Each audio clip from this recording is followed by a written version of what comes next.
So here we have a British fashion plate from 1809.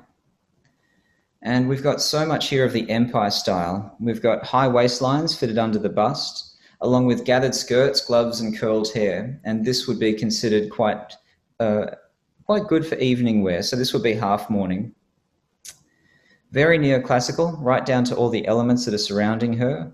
Notice the stylized urn behind her with that wonderful table that it's on and the beautiful legs.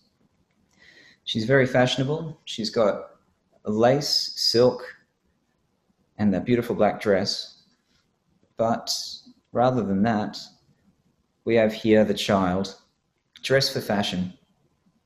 And this baby is wearing the white Muslim high-waisted dress with a frilled white cap, and the robe and cap are embroidered with black thread in the neoclassical manner.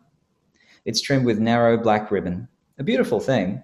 But also start to notice here how fashion is influencing culture, and also this is leading to demand.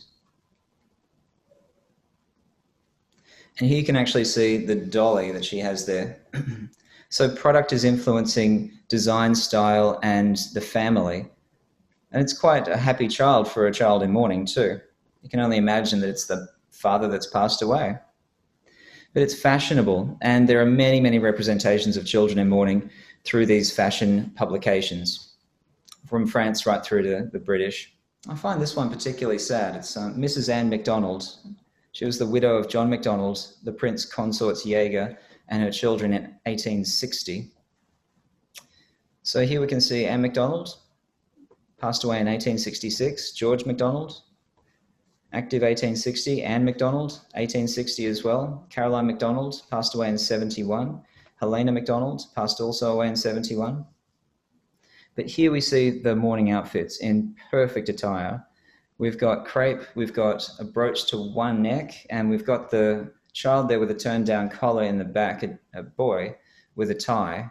It's actually a little bit unusual, but does show that evolution of that frill collar that we saw back in the turn of the 18th century. So it's an interesting piece, and for it being so much later, we do see a continuity in design and style, but they're in high fashion. We see the crinoline there, and we see the children behaving as would an older person. The different mourning warehouses, which were international, there are many, many, many, many, many more mourning warehouses internationally, whether they're in America, Australia, across Europe, and particularly in England and the United Kingdom. And the British ones were ferocious about advertising against each other. We do have people like Peter Robinson's Mourning Warehouse, who was also known as Black Peter because of the amount of crepe that he would be putting into his costumes and also the fashion. You've got Jay's Mourning Warehouse. There we've got Jay's in Regent Street. We've also got others like Sangster and Henderson's General Mourning Warehouse.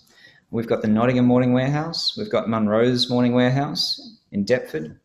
We have so many over such a small area, all fighting for competition to try and get the fashion of the ladies of the time. And these could outfit children as well.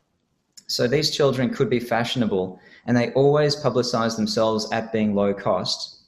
They could have a dressmaker go anywhere in the country within a day to try and outfit somebody and a family in a mourning outfit. So for children and for the middle classes, this is actually beneficial. This particular time too, the mothers who had dresses could dye them black. So dyeing was a cheaper way of going about having a mourning dress, and also for children as well. So it could be that. But of course, the difference is children grow and children develop. And this one here is a sentimental piece, but it does show just the connection between jewellery and the parents. And you can see that on the reverse of it here. It's got two kinds of hair and a basic twist in the back here. And what we've got is two JHR from her affectionate mother. So we've got that interconnection between parents and children. And it also speaks to the Christian family of this particular time. Jewellery did adapt, and really they were so common at this particular time that you would order them from catalogues and have them inscribed as you would like. So if it was for a father, here is a piece from 1888, which is for father. It's all there in the back and dated as well on the date of death, April the 4th, 1888.